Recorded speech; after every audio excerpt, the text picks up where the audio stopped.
Ike, exact same thing, running a children's charity. But as the story has exploded onto the scene, of course, the first organisation in the firing line is the British Broadcasting Company, the BBC.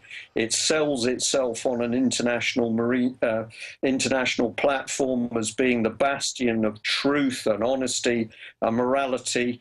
We know that the BBC at the moment is simply a propaganda machine, and what it's now demonstrated with Jimmy Savile is that it had paedophile rings operating within the organisation, and the BBC has attempted to cover up those organisations. But more than that, we've now got the exposure in the last couple of days by an MP, Tim Watson, that there's evidence of the paedophile rings being connected straight with our politicians in Westminster. And this makes total sense to me, because when we have looked at the way you see local authorities, that's our local government system, taking and abusing children, this would only be possible with the connivance of our members of parliament and our courts. So the control of these paedophile rings had to be at a very, very high level. I'm one person who's investigated it.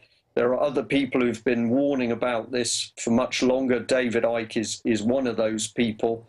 But now it's absolutely clear that we have paedophile rings embedded at the highest level of the British political establishment and the higher establishment. The moment we get into our lords and ladies, that's what I'm talking about. It's definitely in that area as well. And we are not talking about one or two children. My own research has said that 30,000 children are disappearing in United Kingdom every year. 30,000 children disappear, and yet there's no one agency that has been saying, hey, what's been happening to these children?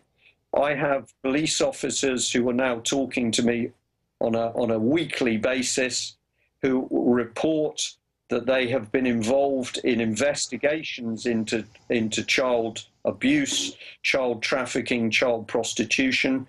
They have uncovered very big rings, including politicians and senior members of the police even, and the military.